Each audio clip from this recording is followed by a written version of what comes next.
Ce programme est financé par les amis et partenaires du ministère de Joyce Meyer. Je vous le dis, quand Dieu commence à vous faire creuser plus profondément, ça peut vous mettre mal à l'aise. C'est comme, OK Joyce, tu penses que tu as pardonné. Alors pourquoi évites-tu cette personne à chaque fois que tu la vois?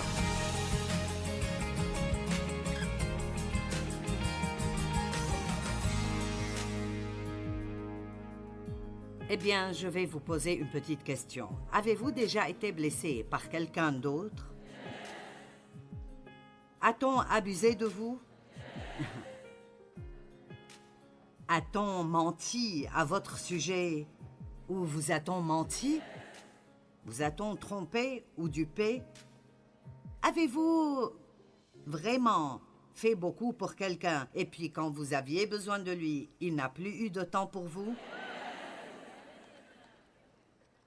Mince, c'est dur, n'est-ce pas? Après tout ce que j'ai fait pour toi. Bon, alors je suppose que si je veux être un très bon chrétien, je dois revenir en arrière et dire « D'accord Dieu, si je m'attends à ce qu'il me rende l'appareil, l'aurais-je vraiment donné quand je les ai aidés? Ou est-ce que j'amassais des points pour qu'ils me doivent quelque chose plus tard? » Vous savez, allons au fond ce soir, d'accord? Ne perdons pas de temps à la surface. Parlons de ce que c'est vraiment et finissons-en. Maintenant, je ne peux pas penser à un meilleur exemple dans la Bible que Joseph, et peut-être que... Vous savez que Joseph a pardonné à ses frères, mais son histoire est tellement incroyable. Ses frères étaient jaloux de lui parce qu'il était le bébé de papa. Et il avait un manteau spécial, avec de jolies couleurs, et il n'aimait pas ça. En plus de cela, il a rêvé qu'il allait être au-dessus de tous, et que tous se prosterneraient devant lui. Étant jeune, il était un peu bête, et il ne savait pas mieux que de leur raconter son rêve. Mais sa plus grande erreur était juste l'immaturité. Ce n'était pas qu'il était méchant. Alors ils l'ont détesté. La Bible dit clairement qu'ils le haïssaient et qu'ils l'ont vendu à des marchands d'esclaves. Ils allaient le tuer et dire à son père qu'une bête sauvage l'avait tué. Mais ils ont fini par le vendre et ils ont dit à son père qu'il était mort. Et ils ont mis du sang sur son manteau et l'ont repris. Et les marchands d'esclaves l'ont ensuite vendu à un homme riche nommé Potiphar. Et la femme de Potiphar a désiré Joseph. Et Joseph a maintenu son intégrité envers Dieu, peu importe ce que cela lui coûterait. Je veux répéter ça. Il a maintenu son intégrité envers Dieu, peu importe ce que cela lui coûterait. Peut-être que je dois répéter. Nous avons besoin de personnes qui ont un certain niveau d'intégrité dans leur vie et qui ne vont pas en dessous quoi que ça leur coûte.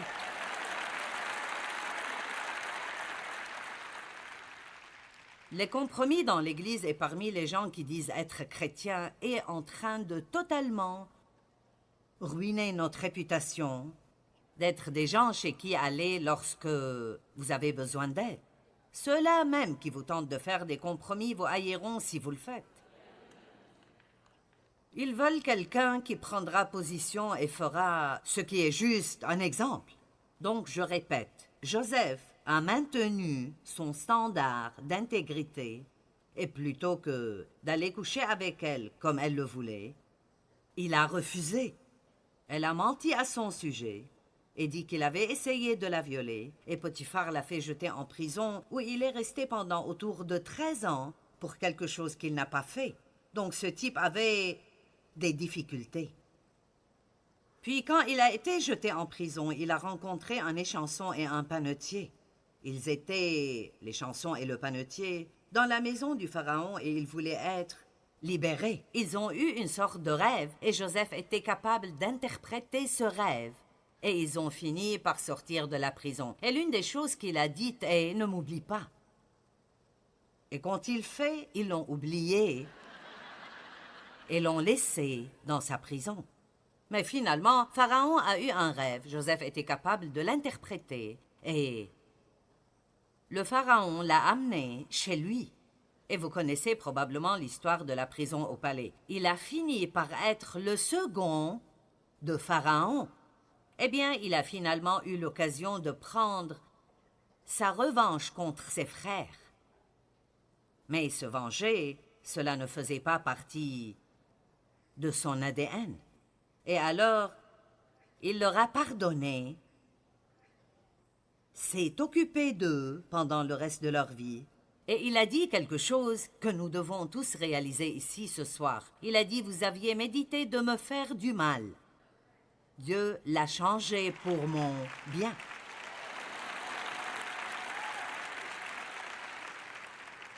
Donc, en d'autres termes, Dieu l'a permis dans le seul but de faire mûrir Joseph. Et le fait est que nous ne grandissons pas dans les bons moments. Nous en jouissons, mais nous grandissons dans nos moments difficiles. Et quiconque ici a traversé quelque chose de difficile, et vous en avez fini maintenant, vous regardez en arrière et vous dites, c'est là que je suis devenu un homme ou une femme. C'est là que j'ai grandi en Dieu. Parce que lorsque vous avez des problèmes, et c'est un test, l'un des messages de demain consistera à laisser votre test devenir votre témoignage. Parce que vous devez vous rappeler que le témoignage commence par l'épreuve, le test. Donc, beaucoup de gens, après avoir passé un test, ne font que se plaindre. Ils ne se rendent jamais au témoignage. Vous savez, nous sommes tellement amoureux de Jésus quand rien ne va mal. Oh, nous sommes tellement amoureux du Seigneur et si heureux de le louer quand nous recevons la promotion, quand nous nous marions, quand nous recevons ce que nous voulions, nous nous marions ou nous en finissons. Mais Dieu nous mettra à l'épreuve avec des moments difficiles. Et regardons les Écritures pour voir si nous allons suivre ses commandements ou non, et si nous l'aimerons autant dans la vallée que nous l'aimons au sommet des montagnes. Et Dieu le fait parce qu'il veut utiliser chacun d'entre nous. Dieu a un plan et un but pour chacun et chacune d'entre vous. Pas une seule personne n'est laissée de côté.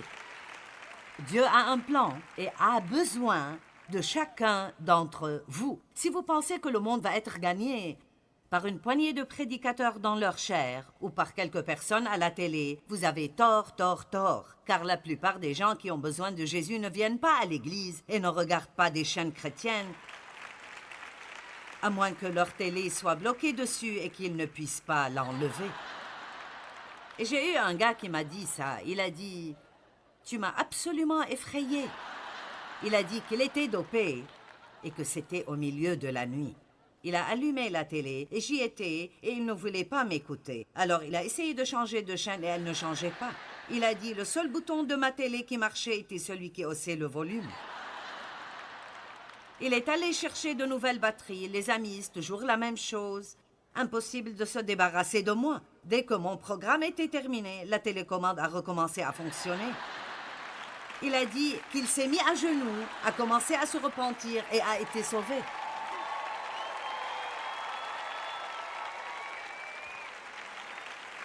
Mais la plupart des personnes qui ont besoin de Christ travaillent autour de vous au travail. Ils sont dans vos quartiers, ils sont dans les magasins où vous allez. Et chaque croyant et chaque croyante sont appelés par Dieu, oui, pour être heureux et vivre pleinement, mais pour faire beaucoup plus que ça, partager avec d'autres personnes ce que Dieu a fait pour vous. Et si vous dites, eh bien, je ne peux pas prêcher, je ne peux pas parler aux gens. Honnêtement, je pense que nous pouvons prêcher beaucoup mieux la bouche fermée.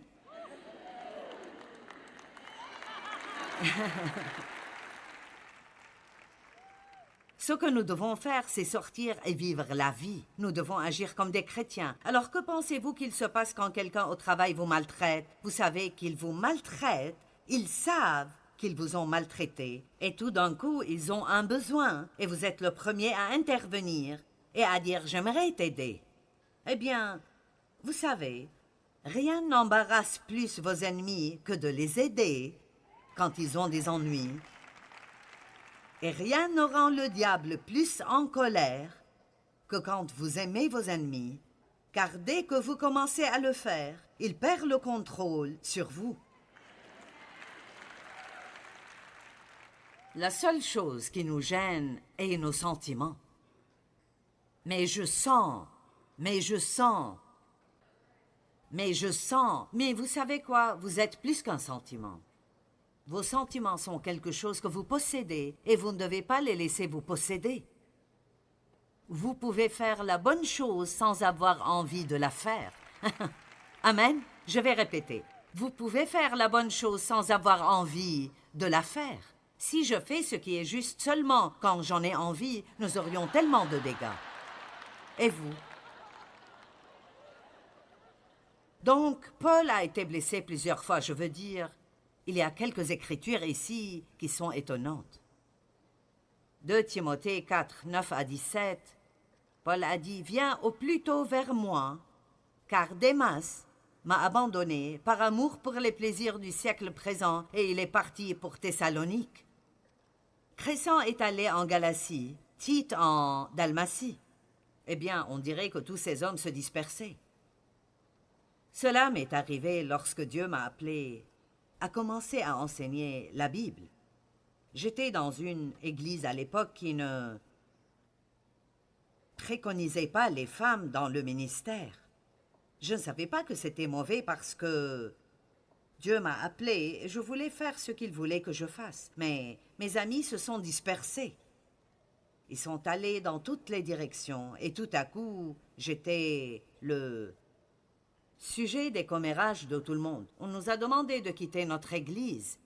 La famille nous a mis à l'écart. Si vous voulez être utilisé par Dieu, vous feriez mieux de vous préparer à payer le prix, parce que cela n'est pas toujours facile. Vous n'applaudissez pas très fort. Maintenant, vous n'êtes pas sûr de vouloir être utilisé par Dieu. Oh mon Dieu, utilise-moi tant que c'est confortable et que je me sens bien. Il a dit, Luc seul est avec moi. Amène Marc avec toi car il m'est utile pour le ministère. J'ai envoyé Tychik à Éphèse.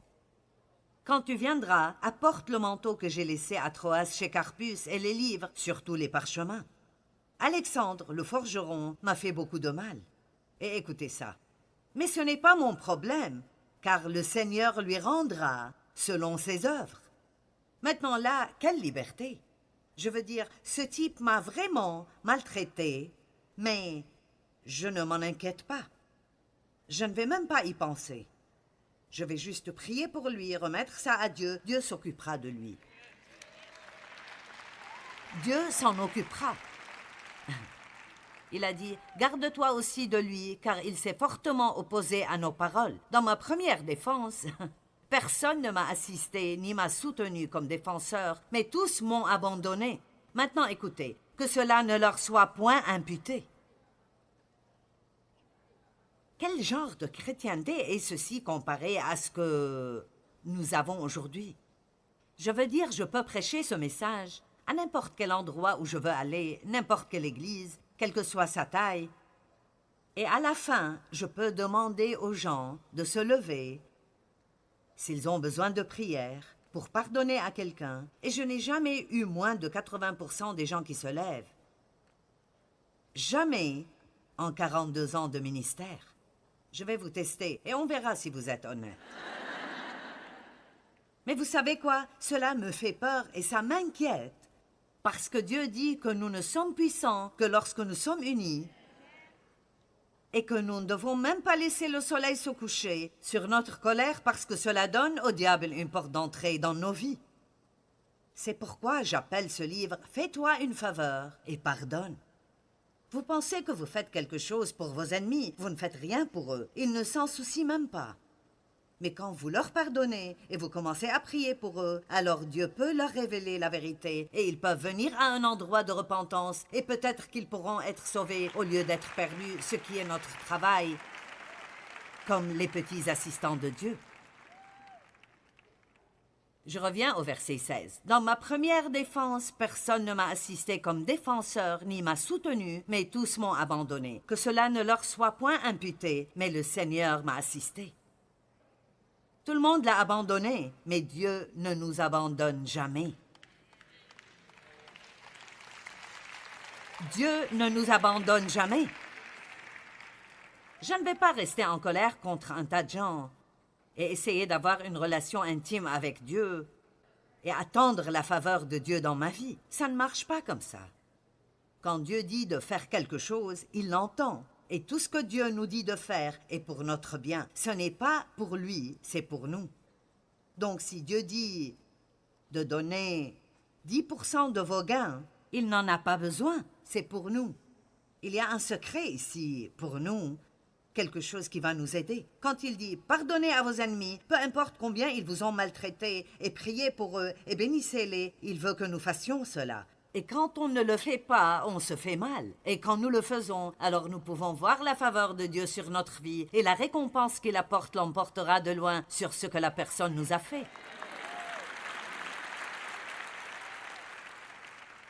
Et je peux presque entendre certains penser « Mais tu ne sais pas ce qu'ils m'ont fait. » Mais tu ne sais pas ce qu'ils m'ont fait. Je ne sais pas, mais je sais ce que mon père m'a fait et que j'ai passé de nombreuses années à le haïr, et cela m'a rendu amer et difficile à vivre. Et ce que vous avez à l'intérieur sortira vers d'autres personnes. Allez, j'ai dit, ce que vous avez dedans, vous le sortirez vers d'autres personnes. Et parfois, vous ne remarquez même pas l'amertume, le ressentiment et les attitudes qui sortent de vous. Je ne les remarquais pas. Et vraiment, je pensais que j'avais pardonné à mon père jusqu'à ce que Dieu me demande de l'aider. Et je refusais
l'idée en pensant que ça venait du diable. Je pensais que c'était impossible que Dieu me demande de le faire. Il vivait à Missouri et Dieu a dit « Amène-les près de toi. Prends soin d'eux jusqu'à leur mort. » Y avait-il quelque chose en moi qui voulait faire ça? Pas une fibre de mon être ne voulait dépenser de l'argent pour eux, faire quelque chose pour eux, les voir, leur donner quelque chose. Rien. Mais c'était la plus grande faveur que je me suis jamais faite de toute ma vie. Et les gens rient quand je dis cela, mais c'est la vérité, c'est donc inutile que je prétende. Ils étaient assez vieux et donc j'ai pensé, vous savez...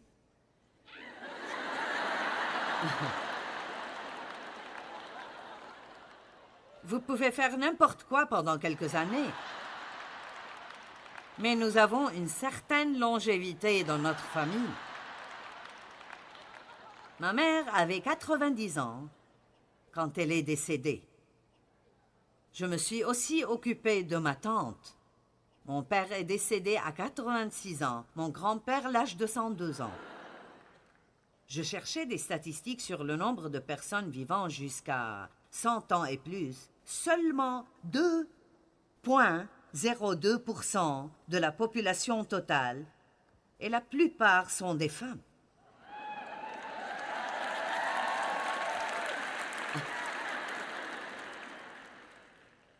Et il est dit que les deux choses qui font que vous viviez longtemps sont si vous êtes une femme et si vous avez la longévité dans votre lignée. Donc, je serai là pour un temps.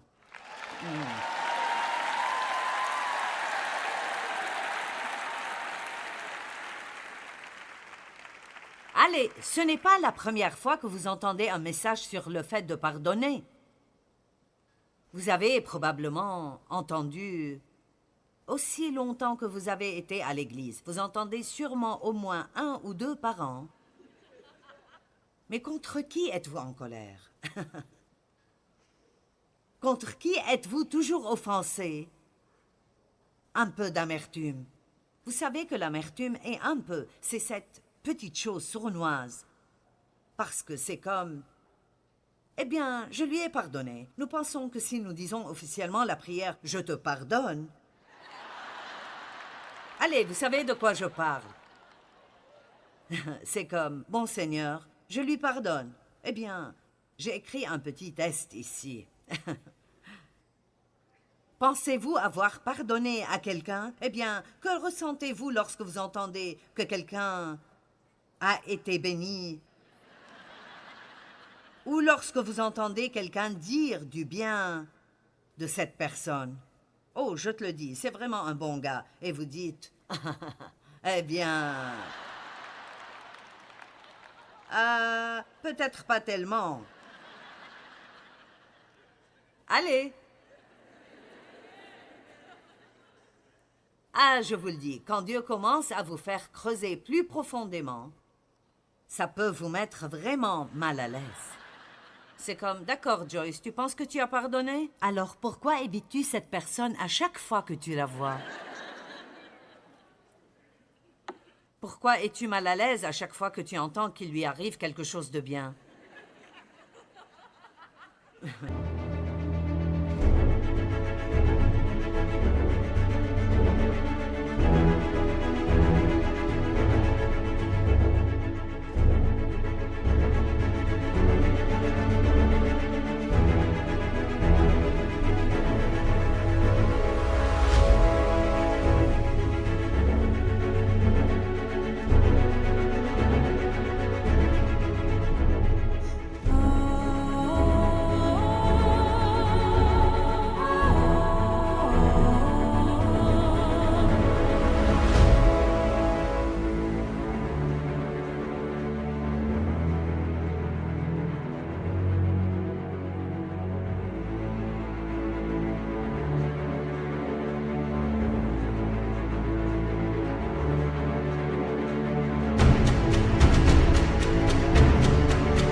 Priez-vous pour qu'il soit béni? Je parlais à quelqu'un l'autre jour. Ils ont dit quelque chose et j'ai su tout de suite qu'ils étaient toujours en colère contre cette personne et ils voulaient que je sois aussi en colère. J'ai dit, je ne vais pas le faire. Ce n'est pas comme ça que je vis ma vie. Je ne fais pas ça. Et alors j'ai essayé pendant une demi-heure de le convaincre qu'il ne le devrait pas non plus. Et le fait était que la personne à qui je parlais, elle ne s'était même pas rendu compte qu'elle avait toujours un manque de pardon dans le cœur. Mais vous voyez, cette amertume, je vais dire littéralement, si vous mettez quelque chose d'amer dans votre bouche, vous ferez... Si vous y réfléchissez, quand vous avez de l'amertume envers quelqu'un et vous entendez quelque chose de bon à son sujet, vous faites la même face que ça. C'est un peu comme... Allez, vous vous lécherez même les lèvres un peu comme... Je parie que vous pouvez tous le faire. Mais je t'aime avec l'amour du Seigneur. Oh, je ne peux pas supporter ça. Je me souviens que le pasteur nous a fait faire cela souvent.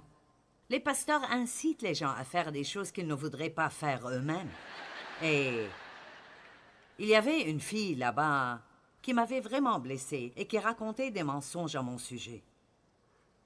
Et va aimer quelqu'un avec l'amour du Seigneur. Elle était la première personne que j'ai vue. Et c'était comme si le Saint-Esprit me disait « finis-en ». Vous savez, la seule façon de démolir ces forteresses est de faire ce qui est difficile à faire. Allez, juste une écriture. Si nous ne pardonnons pas à nos ennemis, Dieu ne nous pardonnera pas.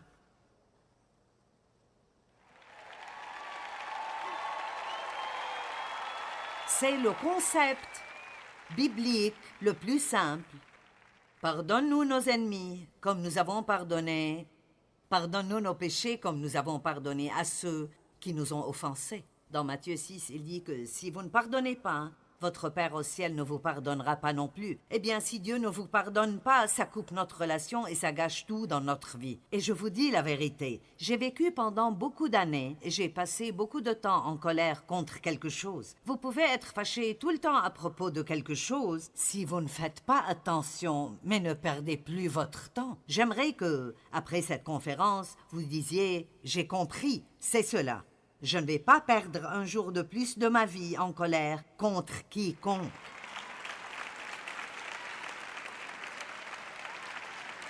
Amen.